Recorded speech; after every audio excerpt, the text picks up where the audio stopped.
What's up everyone, welcome back to another video. Today we're going to have a look at a few new players this season in FPL.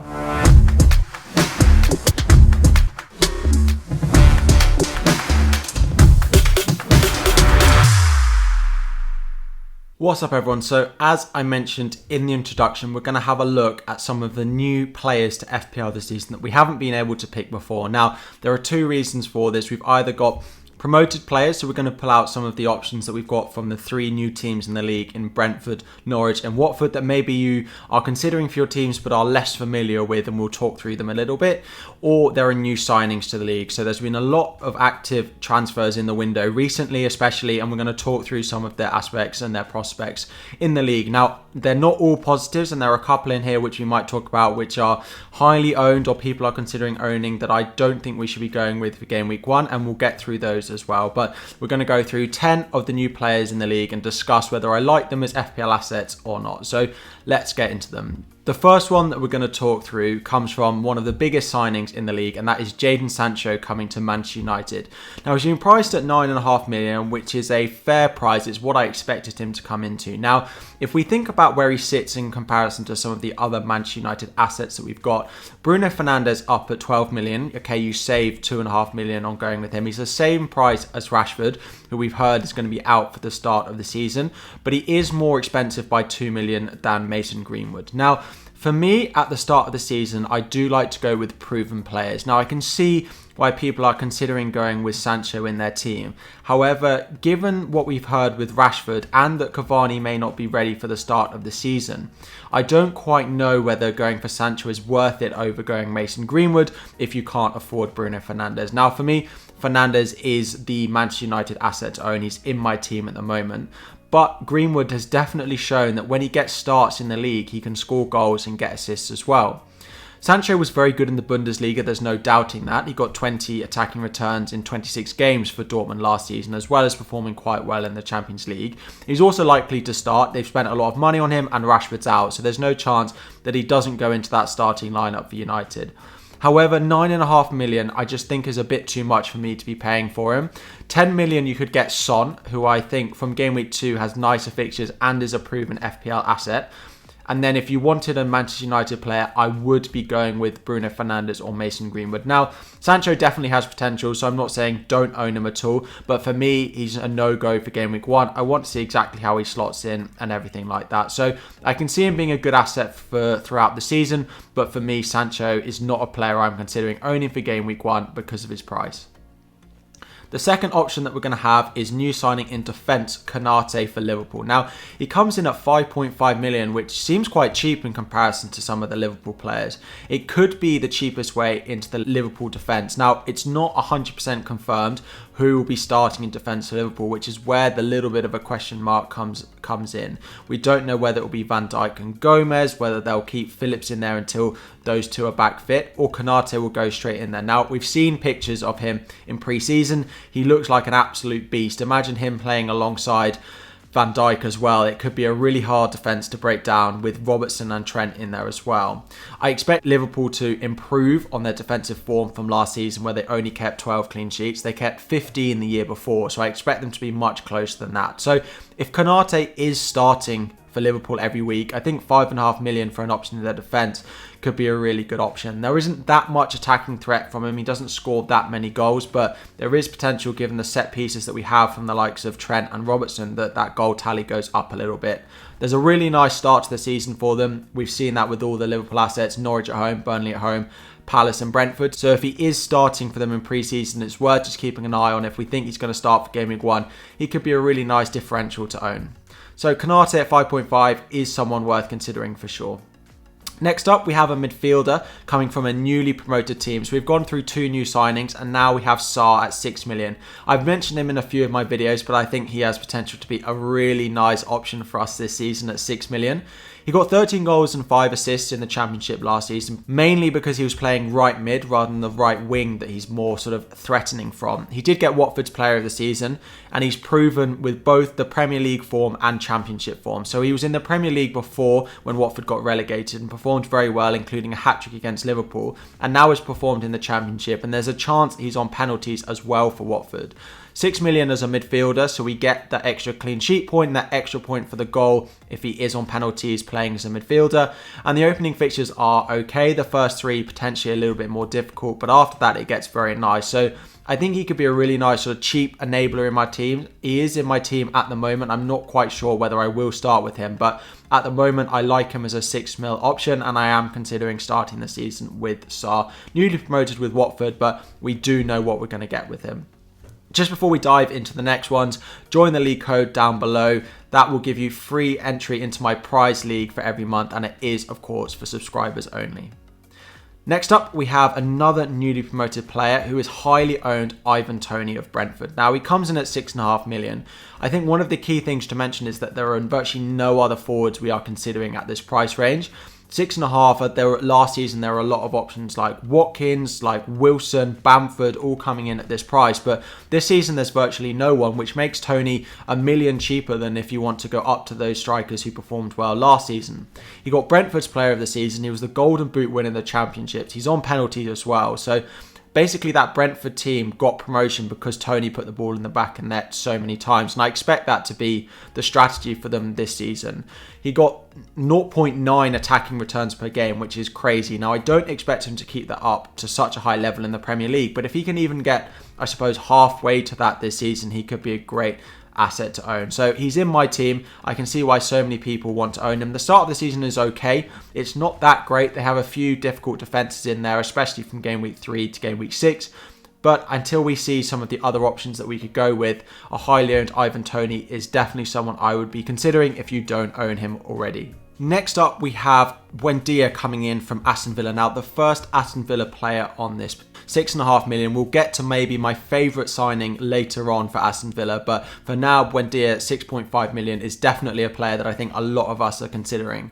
He got Norwich's player of the season with 15 goals and 16 assists from 39 starts last season, which is a great return, especially from a midfielder, where we get an extra point for a clean sheet, which we know Aston Villa can do, and an extra point for a goal as well. So great return, and then he signed for Aston Villa in the summer, having already been in the Premier League with Norwich. It is a bit of a reborn Aston Villa attack. Bailey coming in, Buendia, Danny Ings now as well. It could be a really big season for Aston Villa, even with the likely transfer out of Jack Grealish.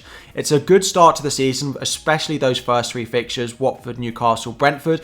But even game weeks 5, Everton at home and Manchester United away, there's a good chance that Aston Villa could get some goals in those two games. So you don't necessarily have to be thinking of transferring out your Aston Villa players for game week 4. I think afterwards there is potential for us to keep these players for longer term as well. So he's creative, he scores goals as well. 6.5 million is a really nice price. Given we know how good Aston Villa can be, I think it's a really good option and a great signing for Aston Villa this season.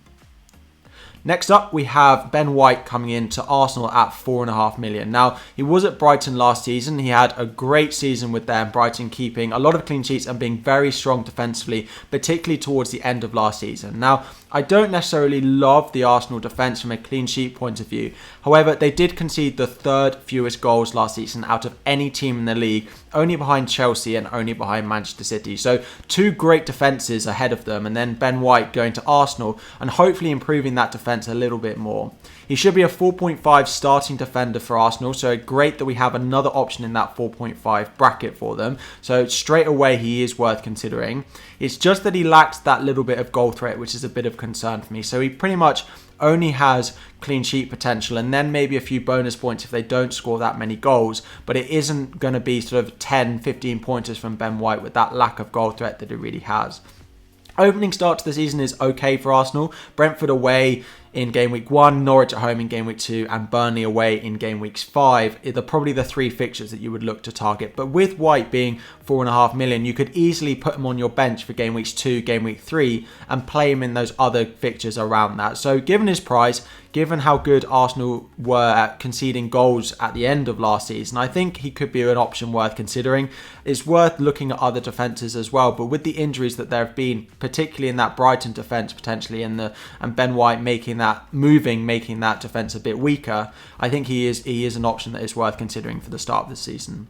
Just before we dive into the second half of the video, there are 70% of you guys watching not subscribed. We are trying to get as close to 10k subscribers by the start of the season, so if you could just help me hit that by hitting that right now, it would be much appreciated. Diving into the next one, which is Jack Grealish. We spoke about Buendia potentially filling in for him at Aston Villa. Now, Grealish hasn't, at the time of recording on Thursday morning, hasn't been confirmed to be going to Man City, although it looks like it's only a matter of days or hours until this is confirmed. So last season at Aston Villa, he was great when he started and he was fit. 5.5 points per start is really good, and 0.75 attacking returns per start for Aston Villa last season, which is crazy. If he gets consistent minutes for Man City, there is no doubt that he is going to be a great asset for us. However, the big concern for us is, will he start? There are so many players in those wing positions. I know there's been a little bit of talk about whether he'll play in that sort of number 8 role in midfield, but I think he'll be signed to play in those wide areas. And given the fact that there's Sterling, there's Mahrez, there's Bernardo Silva, there's Ferran Torres, there's others going in those wide areas, there's Foden as well, for example, I just don't see him starting the season in that starting role. When Mahrez came in and when Foden came to the front, it takes them a long time to break into that first team to get consistent minutes. And I wonder if that will be the case for Grealish. And he may use him at the start of the season potentially to break down defences when he's having a bit of trouble, to try and pick them apart in the last sort of stages of the game, maybe when they're drawing or something like that. So he's got options in those wide areas, which means I think Grealish is a no-go for me for the start of the season. Worth keeping an eye on, especially at 8 million if he's starting in that Man City team. But the opening fixtures are okay. Man City score against anyone if he does move. But yeah, I just want to see exactly how he fits in and Man City line up for the start of the season. Next up is another newly promoted player, which is Backman of Watford, coming in as a 4.5 goalkeeper. Now, Backman had a great season with Watford in the Championship, and their defence was one of the main reasons they got promoted. They didn't score as many goals as some of those others that came up, but because their defence was so strong, they were able to keep a lot of clean sheets and so win games comfortably that way. He kept 56% clean sheet rate in the Championship. Above 50% to start is a great return, and that was the best rate out of any of the Championship goalkeepers who played sort of over 5 games. So straight away, Watford seemed like the best defence in the Championship, and Backman at a very nice price of 4.5 million. He had a very good tournament in the Euros as well, so there's continued form, not just for Watford in that defence, but he showed that he could do it with another team as well.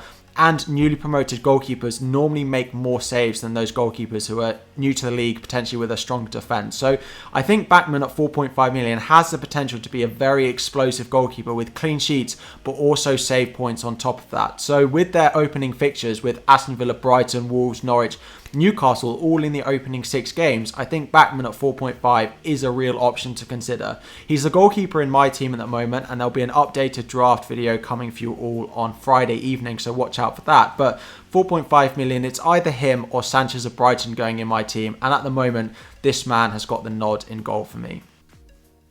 Next up, we have a 4.0 defender, the Norwich player on this list of Omar Midele. Sorry if I've butchered that name, but a 4.5 million defender who could potentially be starting the season in defence. Now, I think it's worth noting he's unlikely to be the starting defender for the whole season. However, they have a few injuries in defence. He finished the season in the Championship as the starting defender, so it may just be for the first few game weeks. But if you are looking for a starting defender, it does feel like he has the best chance of starting game week 1.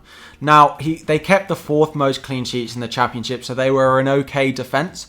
However, the first 4 fixtures for them are probably as bad as it gets. Liverpool at home, Man City, Leicester and Arsenal all in the first 4 before playing newly promoted Watford at home in game week 5. Now, I don't necessarily think you'll be starting him. However, if you are looking for that 4.0 defender to go into your team because you are strapped for budget and he's going to be sitting on your bench, it could be the one in case something happens to your starting players and there's rotation or something like that you need to come off your bench. As I said, he's probably got the most chance at the moment out of all the 4.0 million defenders. However, looking at those fixtures, you probably don't want to be starting him in your team anytime soon.